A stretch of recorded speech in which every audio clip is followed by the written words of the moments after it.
sea, ¿no empiezo o sí empiezo? Listo, dale. Entonces, bueno, muchachos, vamos a hablar de electro, ¿listo? ¿Qué es lo más importante del electro? Pues básicamente, ya que eso es como un mini resumen, que hay unos 6 pasos para tomar, ¿listo? Que con base en esos 6 pasos, pues vamos a hacer la mayor parte, digamos, como que del análisis, ¿listo? El paso número 1, pues siempre va a ser ver si está bien tomado. Lo segundo va a ser ver la frecuencia cardíaca. Lo tercero va a ser ver el eje cardíaco. Lo cuarto va a ser tomar unas mediciones.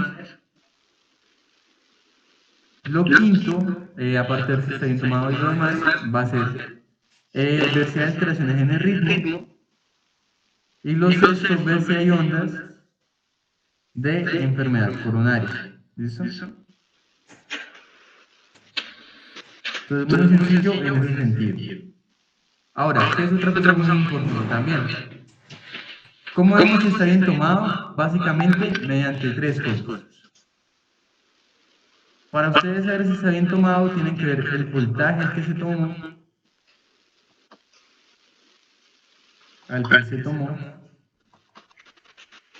tienen que ver también, aparte del voltaje, si están bien las derivaciones. Eso lo ven con ABR, que siempre tiene que estar negativo.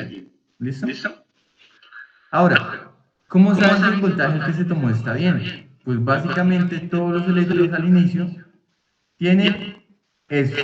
¿Listo? Tienen ese rectángulo que siempre debe tener 10 cuadritos hacia arriba, 10 cuadritos hacia arriba, ¿qué significa que fue tomado a 10 milivoltios? ¿Listo? Y debe tener 5 cuadritos horizontales, lo cual significa, estos 5 cuadritos horizontales significan que fue tomado a una velocidad de 25 milímetros por minuto. ¿Listo? Con estas dos cosas, ustedes ya saben que los electrodos se habían tomado tanto en voltaje como en tiempo. Ahora, ABR siempre tiene que estar negativo, porque ABR debe ser una derivación que está en el lado derecho. ¿Listo? Cuando ABR está positivo, significa nuevamente una de dos cosas. ¿Listo? O que el paciente se lo tomaron mal,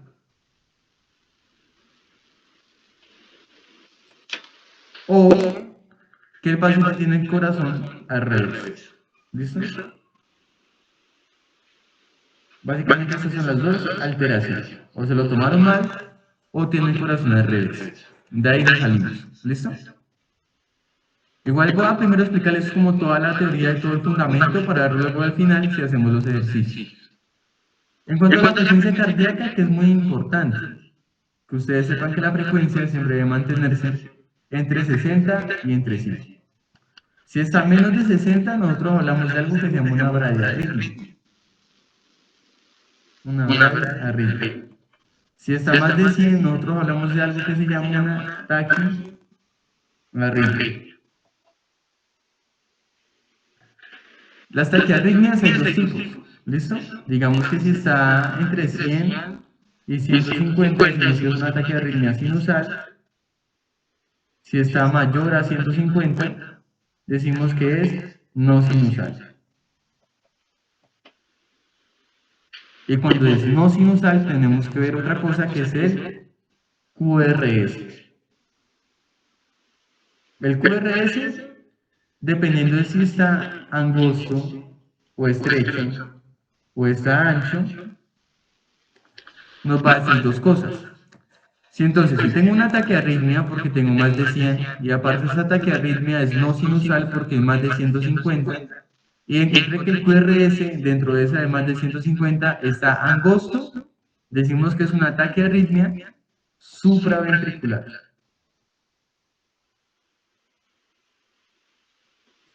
Si el QRS está ancho, en cambio, decimos que es un ataque de arritmia ventricular.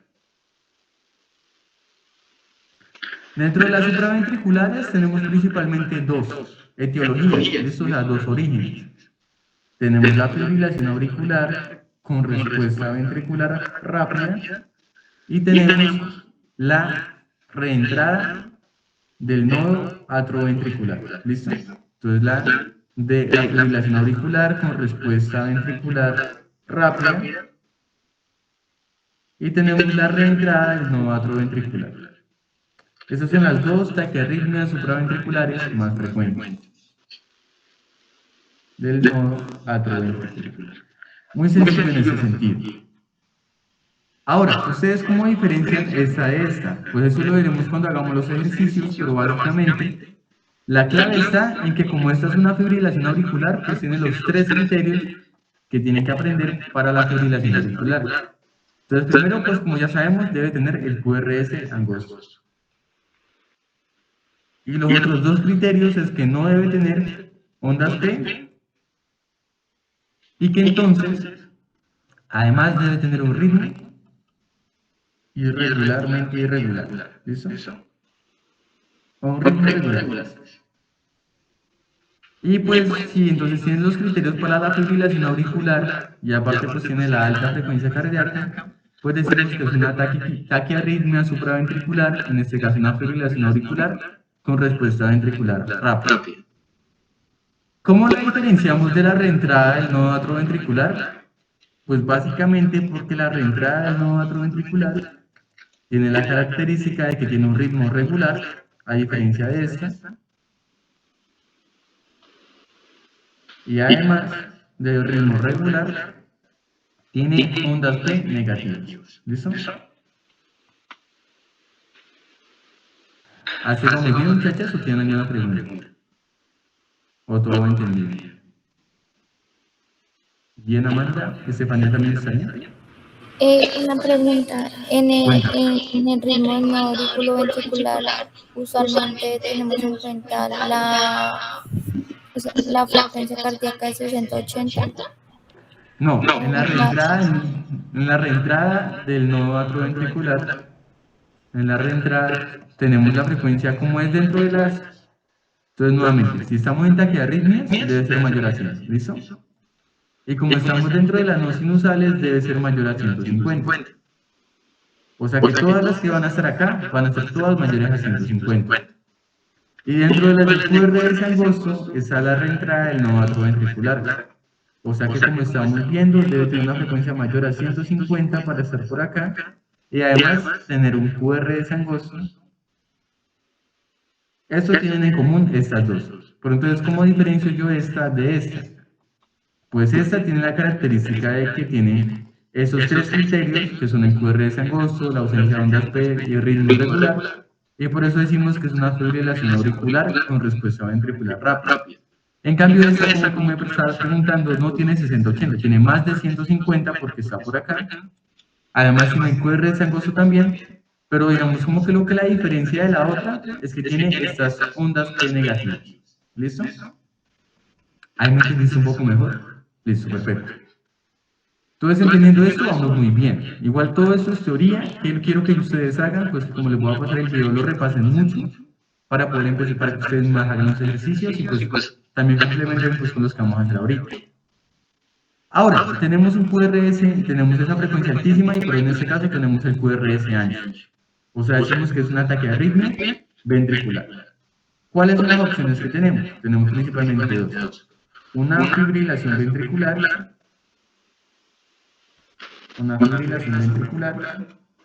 o una taquicardia ventricular.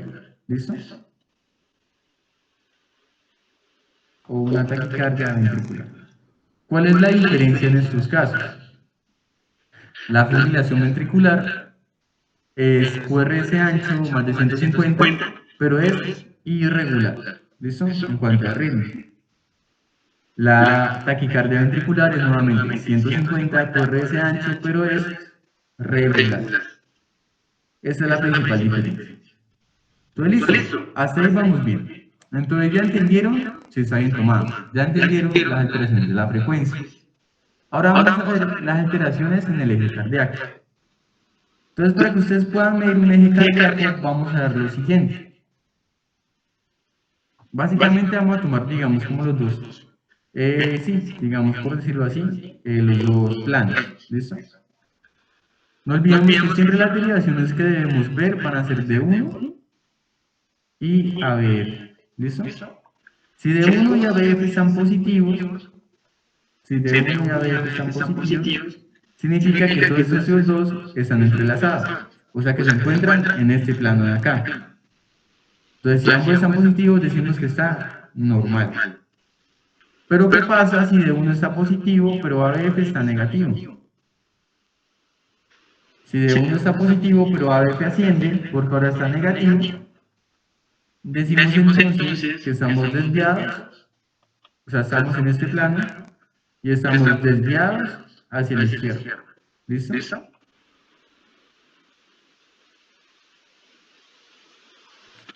¿Qué sucede entonces si yo tengo ABF positivo, pero entonces ahora el que cambia es de 1 y cambia de lado y llega a de 1 negativo?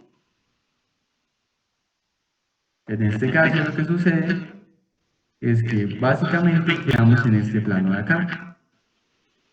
Y cuando quedamos en este plano de acá decimos que estamos desviados hacia la derecha.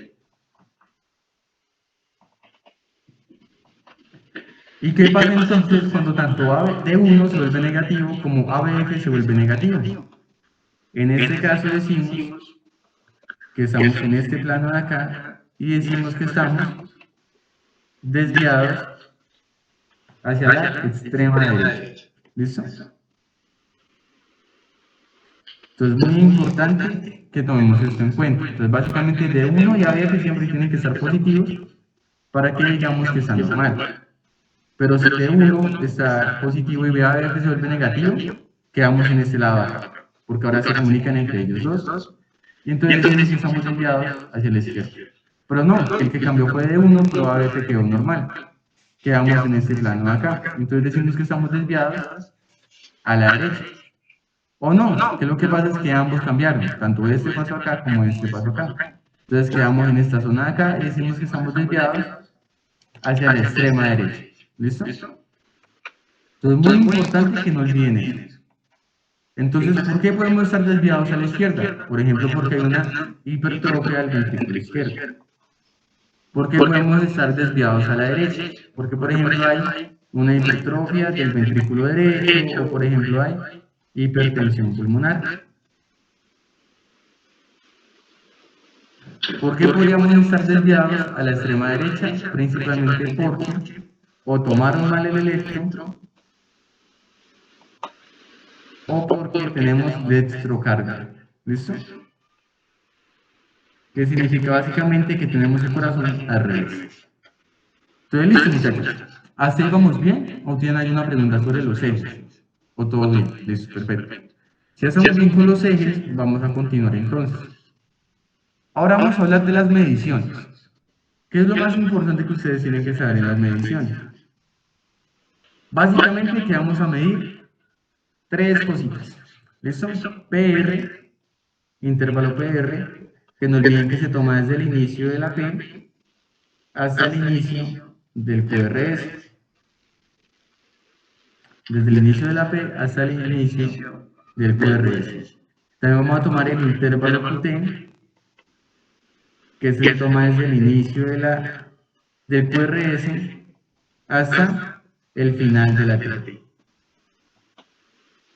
Y vamos a medir el QRS. ¿Listo? Que el QRS, el complejo QRS, que si no tiene pues mayor, digamos, como dificultad, es solo del inicio del QRS al final del QRS.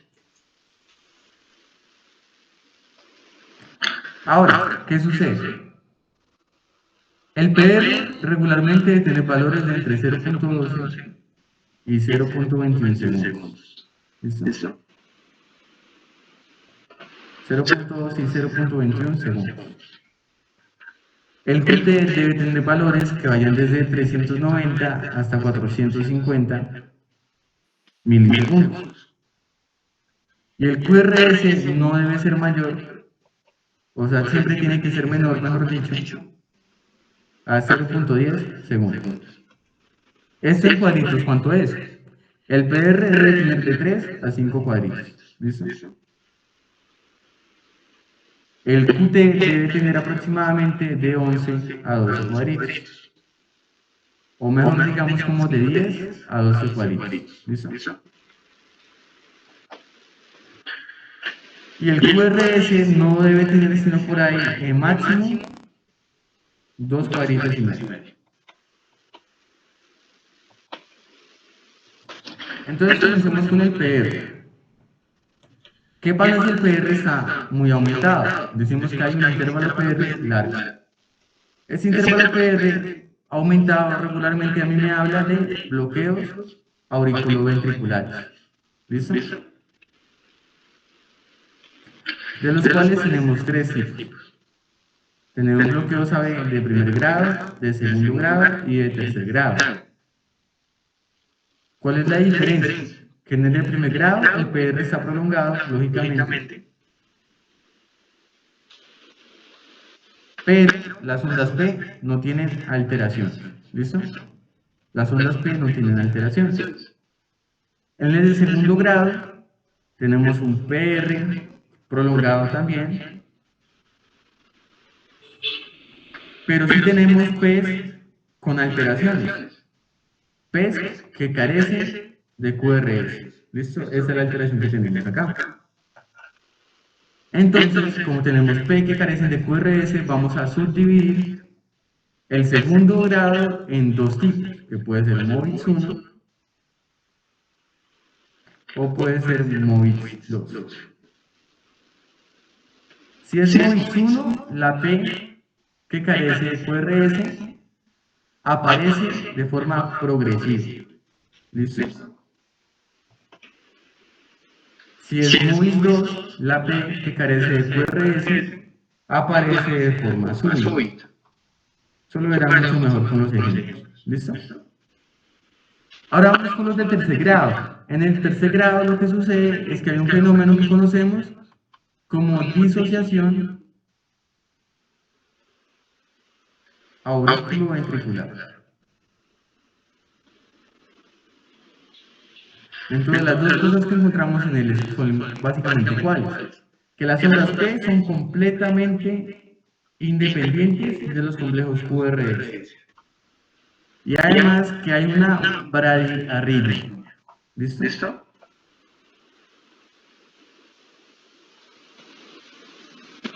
Que no se los expliqué, pero básicamente en frecuencia las bradiarritmias pues, son aquellas que están por debajo de 60. Y hay 2 tipos, ¿listo? Si está de 60 a 40, decimos que es un ritmo de la unión, ¿listo? O nodal. Si está de 20 a 40, decimos que es un ritmo idioventricular. ¿Listo? Un ritmo de la unión si es de 60 a 40 o idioventricular si es de 20 a 40. Muy sencillo. Entonces, la característica del bloqueo de tercer grado es que tiene una bradiarritmia, sobre todo que tiene un ritmo característico idioventricular. Entonces, sencillo. Tengo un PR prolongado, bloqueo AB. De primer grado, básicamente, pues, el PR está prolongado. Y pues como el PR está prolongado, no hay alteración, o sea, el PR está prolongado, pero no hay más alteraciones en las ondas P. El de segundo grado, tengo el PR prolongado, pero además también tengo alteraciones en la P. Pero entonces, ¿qué sucede? Esa alteración de la P es que básicamente la P no tenga un QRS. Y si esa P sin QRS aparece de forma progresiva, decimos que es MOVIX 1. Esta aparición de forma progresiva se conoce como fenómeno de Weichenbach. ¿Listo? Fenómeno de Weichenbach. Pero si en cambio esa P que se quedó sin QRS aparece de forma súbita, decimos que es MOVIX 2. ¿Ok? Y ya el bloqueo de tercer grado lo que significa es que está cursando con un fenómeno que se llama disociación auriculoventricular. O sea que las ondas P son completamente independientes de los complejos QRS. Y como son completamente independientes de los complejos QRS, básicamente ustedes van a ver que las P van por un lado diferente al del QRS. Y además también tiene la característica de que tiene bradiarritmias idioventriculares. Listo, muy bien. Ahora, ¿qué sucede entonces cuando el PR no está muy largo, sino que el PR está muy corto? Cuando tenemos un PR demasiado corto, hablamos de que hay un síndrome de preexcitación. Este síndrome de preexcitación, el más común es el Wolff-Parkinson-White. Y el Wolff-Parkinson-White tiene tres características. Primero, el PR corto. Lo segundo es una onda que se llama la onda delta, que es básicamente el QRS ancho. Y lo tercero es que aparte del PR corto y de la onda delta, que se la puedo dejar por acá, también hay síncope, ¿listo? O sea, hay desmayos en esos pacientes. Todo listo, súper bien hasta acá. Ahora, vamos con lo siguiente. El QT.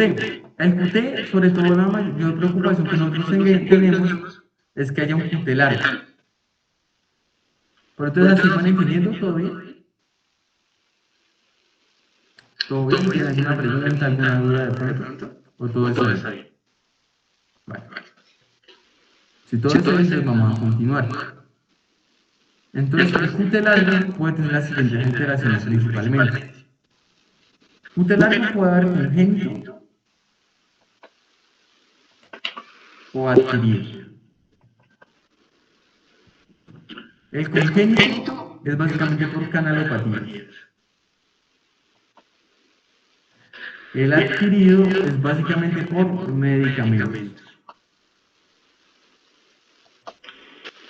Con las canalopatías, básicamente, uno nace, son alteraciones, digamos, congénitas. En cuanto al adquirido, que es por medicamentos, sobre todo suele ser por dos cosas, por antibióticos, como los macrólidos, o las quinolonas, o por antiarrítmicos, como la amiodarona. Listo, súper bien. Entonces, listo. El QT largo es básicamente cuando tenemos más de 450 y puede ser congénito o puede ser adquirido. Congénito cuando es por canalopatías, adquirido cuando es por medicamentos. Ahora vamos a hablar del complejo QRS. El complejo QRS, como estábamos hablando, tiene la característica de que inicia pues en el QRS y termina en el QRS y nunca debe ser mayor a 0.10 segundos o a 2.5 cuadritos. Cuando está muy ancho el QRS, o sea, cuando es mayor a eso, cuando tenemos un QRS ancho, básicamente lo que está sucediendo es que el impulso digamos, como de la contracción, no está viajando por el haz de His. Entonces, en esos casos, podemos tener, digamos, como que varias etiologías. Las etiologías más frecuentes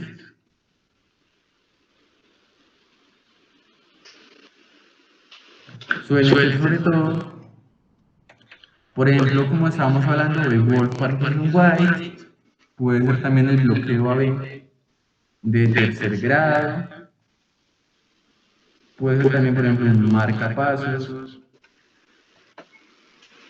o por ejemplo, focos ectópicos ventriculares.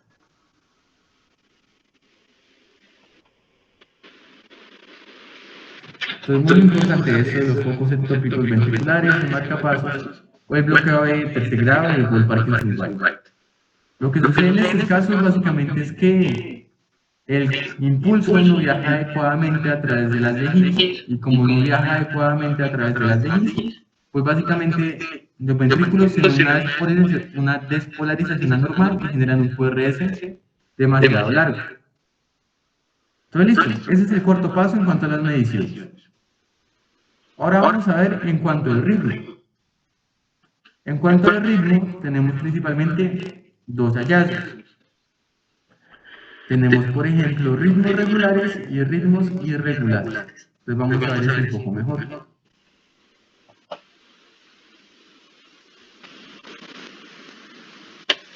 Entonces, teniendo los ritmos irregulares, bueno, tenemos ritmos regulares, que es cuando el intervalo RR es constante entre todos los complejos,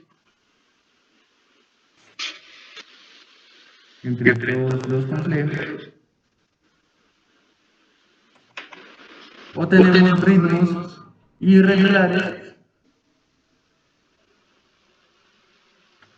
que es cuando el RR no es constante entre todos los complejos.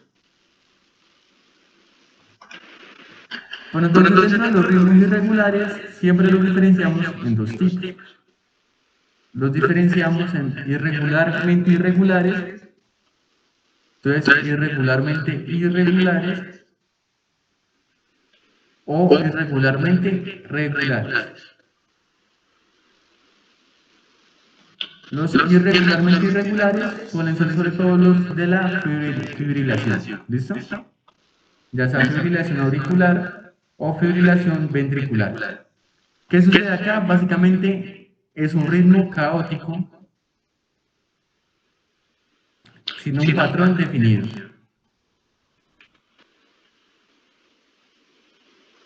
Los irregularmente regulares son, por ejemplo, las extrasístoles. Acá, ¿qué sucede? Nuevamente, ambos tienen en común que no tienen un RR constante. Por eso decimos que son ritmos irregulares. ¿Qué sucede? Los que son irregularmente irregulares son ritmos que no tienen RR constante, pero tampoco tienen ningún tipo de patrón, digamos, como que definido. En cambio, los que son irregularmente regulares tienen la característica de que tienen nuevamente RRs que no son constantes, pero sí tienen un patrón definido. Y ya entonces, si vamos al sexto paso, digamos como que lo más característico acá va a ser ¿qué? Las ondas de enfermedad coronaria. Entonces, ¿qué sucede con las ondas de enfermedad coronaria? Básicamente tenemos varios tipos de ondas de enfermedad coronaria.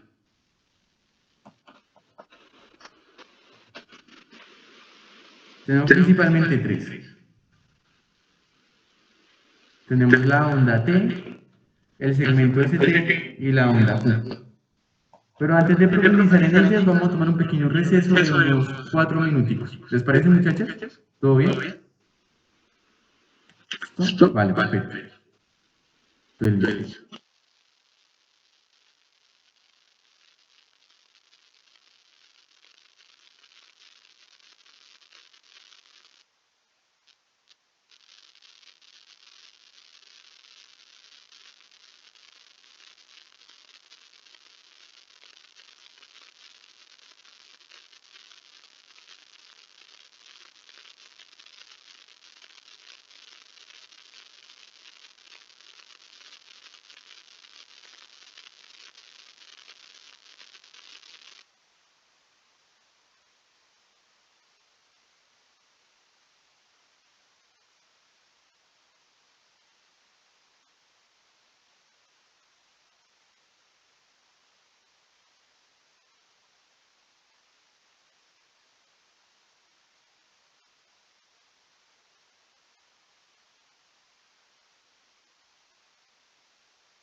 Bueno, muchachos, vamos a continuar entonces. ¿Listo? Entonces, es muy importante, entonces, como les decía, que ustedes conozcan las ondas de la enfermedad coronaria. Las ondas de la enfermedad coronaria, básicamente, ¿cuáles son? Son la onda T, el segmento ST y la onda Q. La onda T tiene unas características, y es que tiene, digamos, tiene que estar positiva y debe ser asimétrica. Si la onda T se altera, digamos, por ejemplo, volviéndose picuda, o sea, demasiado positiva, o generando una, digamos, un nivel, o volviéndose negativa, pues básicamente decimos que hay alteraciones en la onda T. Y si esas alteraciones son de la enfermedad coronaria, pueden ser, por ejemplo, lo siguiente. Si la onda T está picuda, puede ser algo que nosotros llamamos, en general, todo lo que tenga que ver con la onda T, nosotros lo llamamos isquemia. ¿Listo? Isquemia. Por eso la onda T es la primera que aparece luego de la oclusión de una arteria. ¿Listo? Entonces es muy importante la onda T. Y si la onda T está picuda, decimos que es una onda T picuda que nos representa isquemia subendocárdica. ¿Listo? Pero si por el contrario lo que tenemos es una onda T negativa, decimos que nos representa isquemia subepicárdica. Listo. Ahora, hasta ahí vamos bien.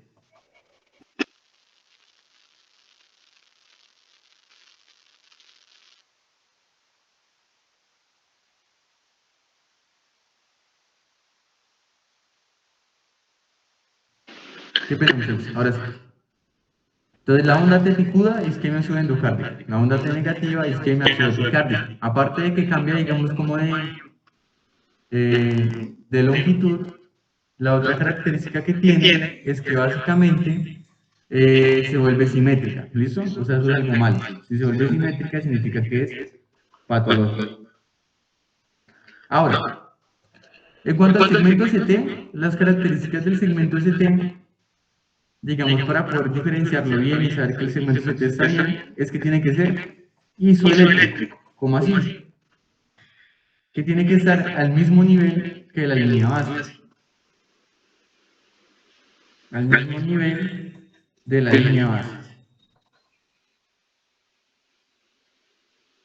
De tal forma que, si por ejemplo mi segmento ST se vuelve más positivo, o sea, tengo un supradesnivel del segmento ST, decimos que se me generan alteraciones. Entonces, en la onda T, la alteración que se me generaba era una isquemia.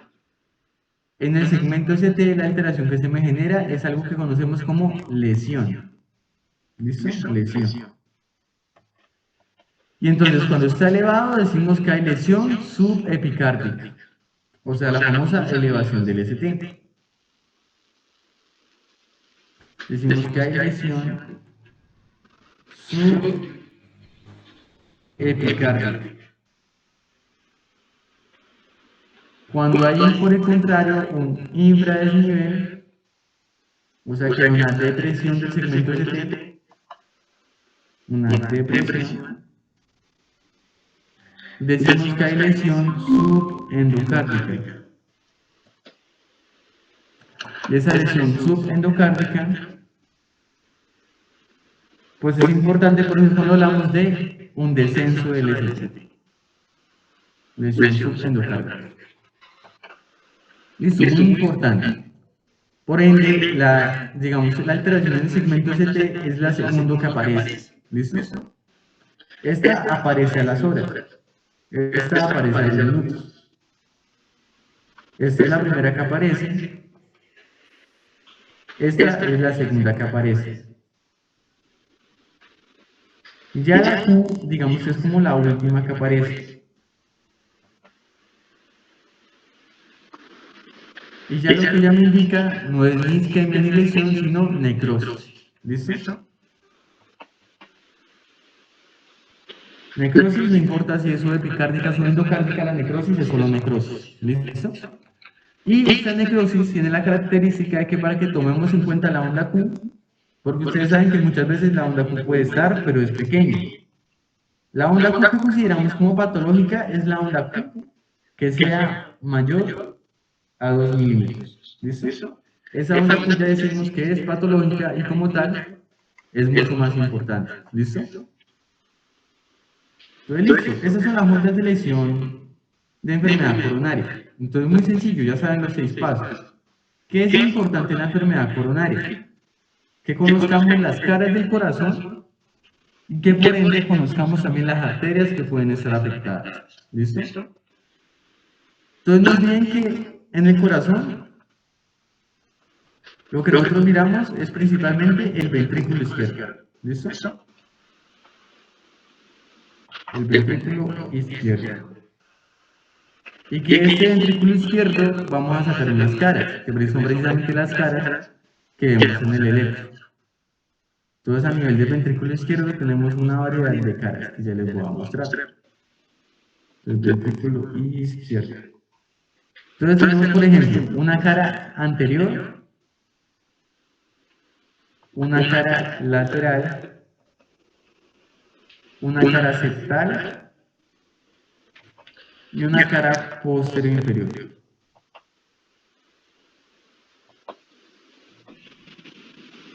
Eso porque es tan importante, porque cada una de estas caras va a ser mirada por unas derivaciones específicas. La cara septal es vista por B1 y por B2. La cara anterior es vista por B3, B4, B5 y B6. La cara lateral es vista por D1 y ABN. La cara posterior inferior es vista por D2, D3 y ABN. ¿Listo? Digamos que son como las derivaciones que miran las diferentes caras. Entonces ustedes saben que si hay alteraciones en esas derivaciones, ya sea que por ejemplo está alterada la onda T, o el segmento ST, o la onda Q, pues significa que hay enfermedad coronaria en una de estas derivaciones. ¿Listo? Dependiendo si es pues en cada derivación, pues en una cara en específico. Y esto porque es tan importante, digamos, porque es como tan interesante conocer eso. Pues básicamente la importancia de conocer eso radica en que dependiendo de la cara, podemos saber cuál arteria es la que está afectada. ¿Cuál arteria es la que está afectada? ¿Cómo así? Por ejemplo, pues permítame que borro esto por acá. ¿Cuál arteria es la que está afectada? La cara anterior tiene la característica de que es irrigada por la descendente anterior. La cara septal tiene la característica de que en un 80% también es irrigada por la descendente anterior. La cara lateral es irrigada por una arteria que se llama la arteria circunfleja. Y la cara posterior inferior,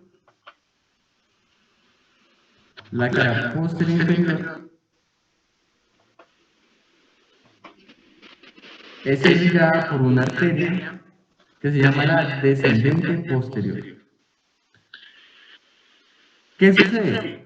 Resulta que esa descendente anterior y esa arteria circunfleja, ambas vienen de una arteria más grande que se llama la arteria coronaria izquierda.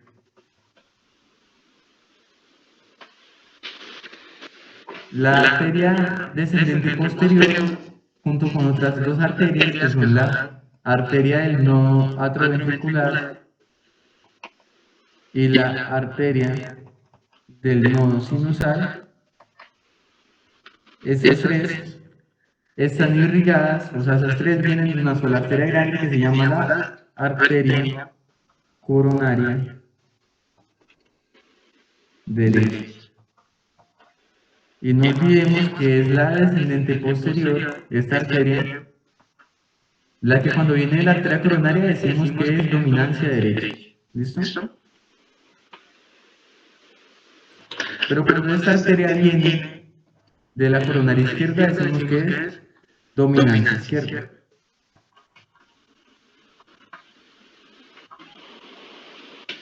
La mayoría de las personas tienen dominancia derecha, o sea que la mayoría de las arterias descendentes posteriores vienen de la arteria coronaria derecha. ¿Listo? Muy importante. Ahora, en ese sentido, eso es muy importante. Ustedes saben entonces que si hay una elevación del ST, tenemos una lesión subepicárdica. Que si la elevación está, por ejemplo, digamos, en B1, bueno, en B3, B4 y en B5, decimos que es una lesión subepicárdica en la cara anterior. A descartar compromiso, si es la cara anterior, entonces hay que descartar el compromiso de la arteria descendente anterior. Entonces ustedes así pueden sacar simplemente con el electro cuál es la arteria que está afectada, digamos sin necesidad necesariamente de ir e intervenir al paciente. Entonces es mucho más sencillo, ¿no? Esa es una ventaja muy grande que tenemos. Entonces les súper bien hasta acá. ¿Qué es algo importante? Para que ustedes puedan, digamos, como que hablar de ondas de lesión coronaria,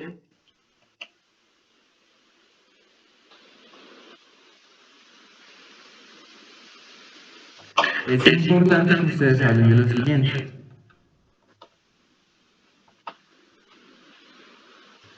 Tienen que tener por lo menos dos derivaciones afectadas. ¿Listo? O sea, si ustedes tienen una alteración en la T, en el ST o en la Q, tienen que ser por lo menos dos derivaciones las afectadas de la misma cara, o sea, dos derivaciones de la misma cara afectadas, para que sea un hallazgo importante. Por eso, por ejemplo, es una sola derivación la que está afectada con una de estas tres, digamos que no es válido. ¿Listo? No es válido que ustedes digan que hay ondas de enfermedad coronaria si solo es una derivación la que está afectada. Tiene que ser por lo menos dos derivaciones que miren hacia la misma cara. O sea, por ejemplo, a mí me serviría B1 y B2, que ambas miran hacia la cara frontal. Pero, por ejemplo, a mí, ¿qué no me serviría? Me servirían no solo B1, o sea, B1 solo no me serviría, y tampoco me serviría, por ejemplo, B1 que vea la cara anterior, y por ejemplo, D3 que vea la cara inferior. O sea, aunque son dos derivaciones, como no miran la misma cara, pues básicamente no serían válidas. ¿Listo?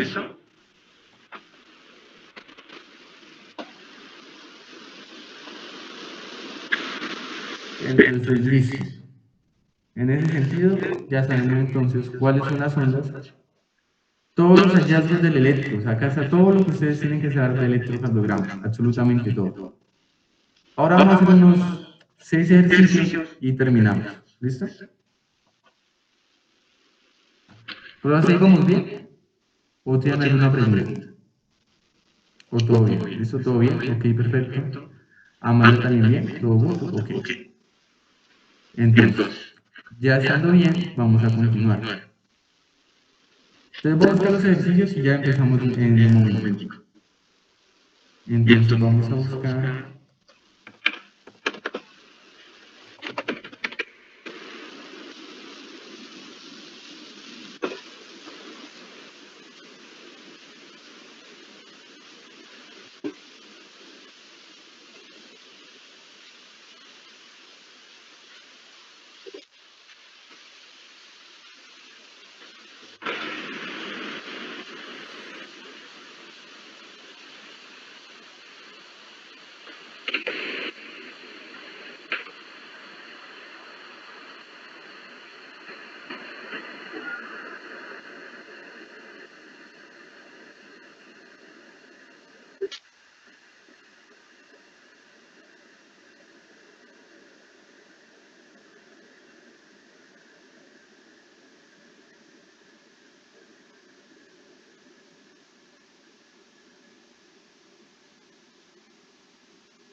Listo, muchachos, vamos a hacer el ejercicio a todos. ¿Listo? Entonces, básicamente comencemos con ese. Entonces, por ejemplo, vamos a verificar si está prontico por acá, me acerqué demasiado a eso. Entonces, primero vamos a ver si está bien tomado. Entonces, 10 hacia arriba, 5 de lado. Bueno, este tiene no como 5, sino que este tiene 3. Eso significa que lo tomaron angosto. ¿Listo? O que le quitaron un pedazo. ¿Listo? Sin embargo, digamos que eso como que no afecta tanto. Digamos que tiene los 5. ¿Listo? Probablemente lo que pasó fue que le quitaron un pedazo. Entonces tiene los 5 de lado. Entonces 10 hacia arriba, 5 de lado, significa que está bien. ¿Listo? Aparte tiene ABR negativo. Entonces está bien tomado porque tiene los 10 milivoltios, tiene los 25 milímetros por minuto y además tiene el ABR negativo. Luego la frecuencia cardíaca.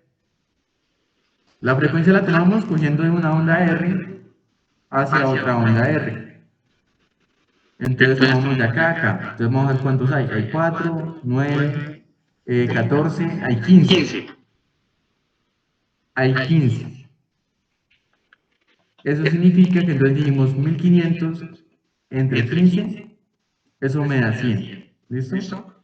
O sea que tiene 100 latidos por minuto de frecuencia. O sea que está bien de frecuencia. Vamos a ver el eje. Entonces vamos a ver D1 y AB. Entonces vamos a ver. D1, D1, D1, D1 está positivo. Y ABF está positivo. Entonces, el eje está normal. Luego vamos a ver cómo están las mediciones. Entonces, cómo está el PR, cómo está el QT y el QRS. Vamos a ver el QRS. El QRS tiene apenas 2 cuadritos. O sea que está bien. Tiene 0.08. Bien. Vamos a ver el PR. El PR está de 1, 2, 3, 3 y medio. Tiene 3 cuadritos y medio. Entonces el PR es de 0.14 segundos. O sea que está bien, porque tiene que estar entre 0.12 y 0.21. Y vamos a ver el QT. Entonces lo que hacemos es que cogemos básicamente desde el inicio de la onda Q hasta el final de la onda T. Entonces tenemos 1, 2, 3, 4, 5, 6, 7. 7. 7 por 0.04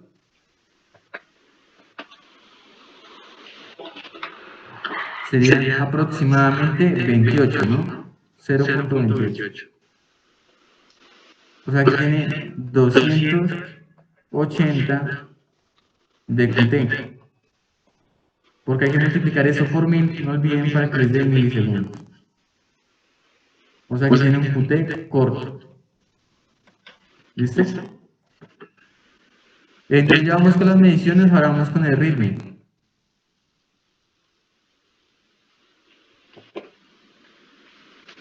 Entonces si vemos, por ejemplo, de acá a acá hay 15. De acá a acá hay 15 también. O sea que es constante. O sea, tiene la misma distancia entre ellos. O sea que eso es un ritmo regular. Porque el RR es constante. Y entonces vamos a ver si hay ondas de enfermedad coronaria.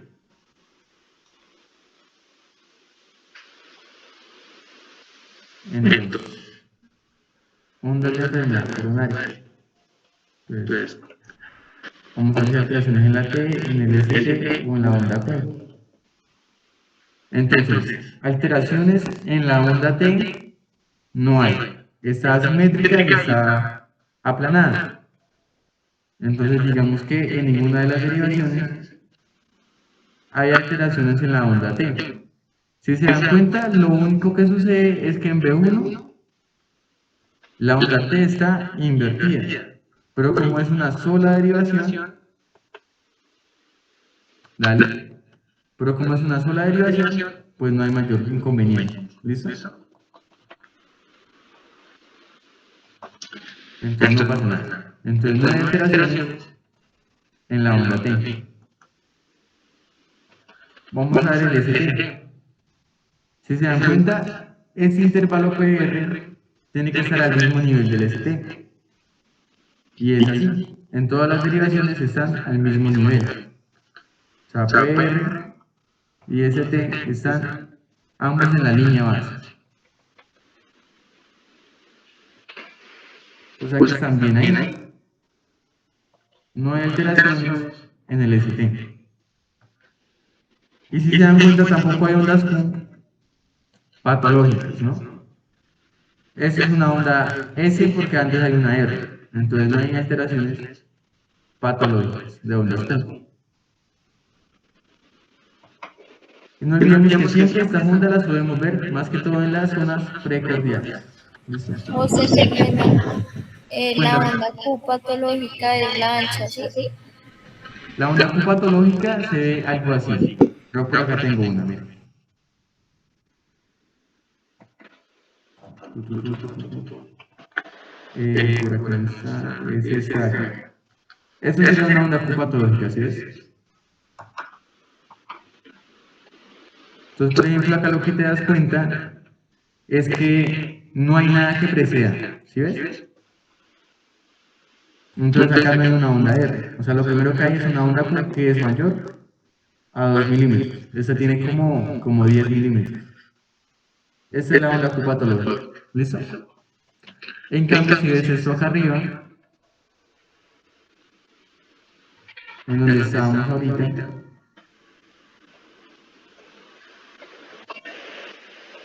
acá donde estábamos ahorita, si te das cuenta, esto no es una onda Q, sino una onda S. Porque tiene antes una onda R. En cambio, la Q era así planita y ahí sí profunda. O sea que esta no tiene ondas Q patológicas. ¿Sí me entendiste? ¿Todo bien? Vale, perfecto.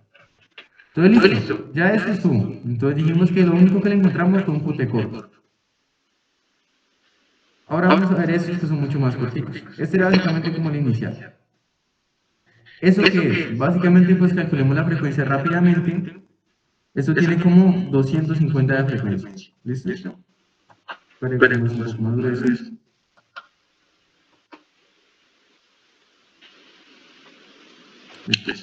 Tiene como 250 de frecuencia. Entonces es una taquiarritmia. Entonces hay que ver. Y es una taquiarritmia que es no sinusal. Entonces hay que ver, ¿el QRS es ancho o es angosto? Pues acá es claramente ancho, ¿no? Entonces en este caso, como es ancho, tú te preguntas, ¿esto es una fibrilación ventricular o es una taquicardia ventricular? Si te das cuenta, lo que sí tienen es que son regulares, o sea, hay la misma distancia entre ellos. Entonces, como son regulares, decimos que es una taquicardia ventricular. ¿Listo? Por la regularidad. En cambio, en este lado de acá tenemos lo mismo. Una frecuencia muy alta, una frecuencia como de 250. O sea, si te das cuenta, si hacemos el 300, queda como en 270. Nuevamente también con QRS ancho.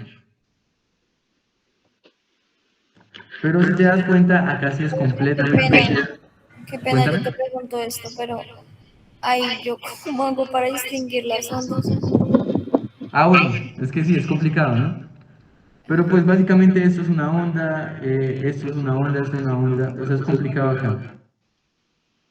Digamos que es más como que veas que son irregulares, ¿sí me entiendes? Entonces busca dos bonitas, por ejemplo, busca estas dos que están como bonitas, ¿no? A esto le calculas la frecuencia, que si te das cuenta será como de 300 la frecuencia más o menos. Digamos que 270. Y ya después, como no puedes distinguir las ondas, o sea, sí puedes ver que son anchas, ¿no? Mira esto. O sea, digamos que aunque no se ven bien, sí se ve que son anchas. Entonces decimos que es una frecuencia alta por estas dos que cogimos y que el QRS es ancho. O sea que pensamos nuevamente en un ataque arritmia. Esa sería una fibrilación. Exacto, porque es completamente irregular. ¿Listo? Entonces acá diríamos que sería una fibrilación ventricular, porque es irregular. Listo, súper, muy bien. Ahora, si bajamos acá a este, nuevamente a este que le vamos a hacer, vamos a hacer la siguiente medición. Uy, me asusté, listo. Entonces mira, lo que hay que medir a este, Qué cuéntame. pena contigo, yo no te tan preguntando, pero ¿cómo diferencio si es ventricular o auricular? Ah, bueno, eso es súper importante. Acuérdate que es por el anchura del QRS. Si el QRS es ancho, es ventricular. Si el QRS es angosto, es auricular. ¿Listo? O sea, por ejemplo, si se ve así, sería algo auricular. Si se ve así, es algo ventricular. ¿Listo? Y no olvides que para que esta fibrilación tiene que ser irregular. Y para que sea auricular tiene que ser así, pero con QRS angostos. ¿Listo? O sea, la combinación entre este que es ancho digo, entre este que es irregular y entre este que es angosto. O sea, si tienes QRS angosto y además tienes un ritmo irregular, probablemente tengas una fibrilación auricular. Ahora, entonces si te das cuenta acá, ¿qué vamos a ver en este? Vamos a tomar la frecuencia. Entonces le calculamos la frecuencia cardíaca. Acá hay 300, 150, 100, 75, 60, acá hay como 68 de frecuencia. ¿Listo? Igual ustedes es mejor que lo hagan, pues contando cuántos hay. Si hay 21, pues dividen 2500 entre 21. ¿Listo? Acá no podemos calcular el eje, no podemos ver tampoco si está bien tomado, porque pues, bueno, acá sí podemos ver si está bien tomado. Tiene 5 y tiene 10. Entonces digamos que está bien tomado en ese sentido. Sin embargo, no podemos ver a ver. Podemos ver el ritmo, podemos ver las mediciones. Entonces tomamos la medición. Si te das cuenta, acá es donde llega primero como el primer problema. Tú vas a tomar el PR, ¿no? El PR es desde el inicio de la onda P hasta el inicio del QRS. Pero si te das cuenta, todos estos PR son diferentes. O sea que hay como una progresión. Cada vez se va haciendo más y más largo. Sin embargo, cuando llegas acá te das cuenta de algo loco. Hay una onda P, pero no hay un QRS. Cuando tú veas esto, que hay ondas P que sí tienen QRS, pero encuentras una que no tiene, eso significa que es un bloqueo AB de segundo grado. ¿Listo? Pero entonces, ¿cómo diferencias si es MOVIX 1 o si es MOVIX 2? Si es MOVIX 1 o si es MOVIX 2. Ya sabes que el bloqueo AB de segundo grado porque hay una onda P que no tiene QRS. Pero entonces tú diferencias si es MOVIX 1 porque antes tiene esto. Tiene una prolongación progresiva del PR. Entonces se fue haciendo más y más largo hasta que ya fue tan largo que la onda P se quedó sin QRS. O sea, la MOVIX 1 es progresivo. Pero si en cambio tú encontrarás lo mismo, pero no encontrarás esta progresión, sino que sucedió de forma súbita,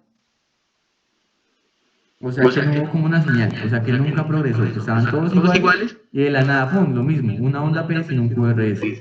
Dices nuevamente que es de segundo grado, pero entonces como no hubo progresión, dirías que es MOVIX 2, o sea que fue súbito.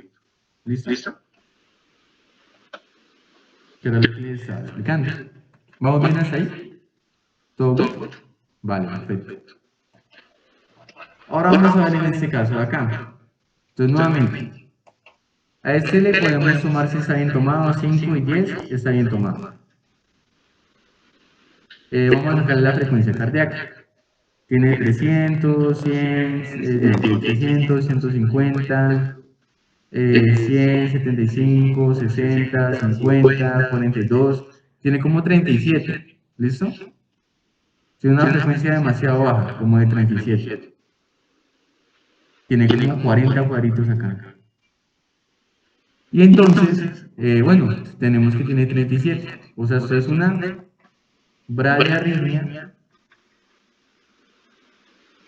Sobre todo, sería en este caso como está entre 20 y 40, sería una bradiarritmia idioventricular.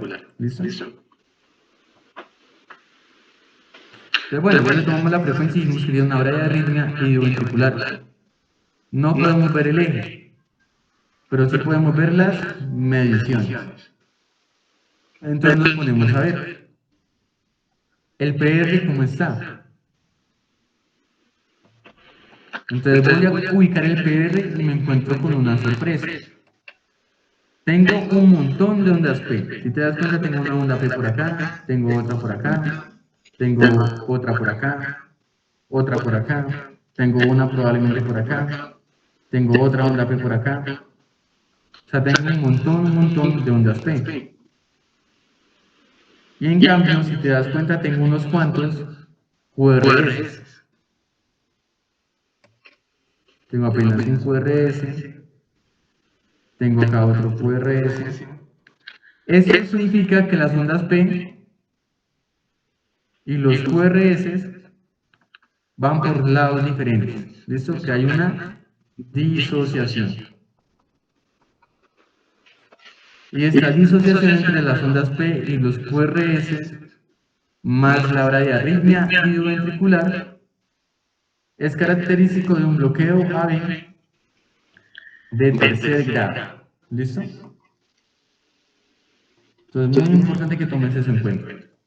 Ondas P que están completamente anormales, o sea, muchas que están independientes de los QRS, más una bradiarritmia idioventricular es característico de un bloqueo AB de tercer grado.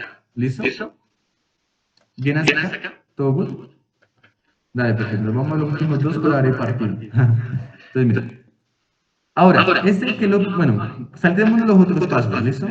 Digamos que de bien tomado está bien, que de frecuencia está bien, que de eje está bien, que de medidas está bien. Vamos a ver también, y que de ritmo está bien, ¿listo? Vamos a ver son las ondas de enfermedad coronaria.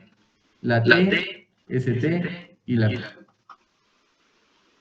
Entonces, si te das cuenta, hay una clara elevación del ST, si te das cuenta por acá. Regularmente, el ST debería estar al mismo nivel que el PR, pero si te das cuenta acá está elevado, está bastante elevado. Y está así en B1, aparte también está así en B2, o sea, hay una clara elevación del ST. Y aparte también está así en B3. Y como está en más de dos derivaciones, decimos que sí es un hallazgo importante. Y entonces, ya que vimos que hay elevación del ST, digamos que eso es lo más importante. O sea, también hay como patológicas, si te das cuenta, pero si hay ST, el ST es lo más importante. Entonces decimos que hay una elevación del ST en esas derivaciones. Entonces, como el ST elevado, decimos que es una lesión subepicárdica. Decimos entonces que hay una lesión subepicárdica en estas caras. Como esta es la cara septal y esta es la cara anterior, no olvides que B1 y B2 son septales y B3 es anterior. Entonces decimos que es una lesión subepicárdica anteroseptal con probablemente compromiso de la arteria descendente anterior, que es la que irriga tanto la cara septal como la anterior. ¿Listo? Todo es súper sencillito. Y ya acá, digamos en esto, lo que vamos a ver principalmente era lo que te estaba explicando, las copatológicas. Entonces, en este electrodo lo que podemos decir es que hay necrosis en cara B1, B2, B3 y B4. Entonces, como es plasma, decimos que hay necrosis en B1, B2, B3 y B4. O sea que probablemente en la cara nuevamente anteroseptal. ¿Listo? Porque septo y anterior, anteroseptal. Con la diferencia de que la necrosis, a diferencia de la elevación del ST, no es algo agudo, sino que es más bien como una cicatriz. ¿Sí me entiendes? Como algo que queda.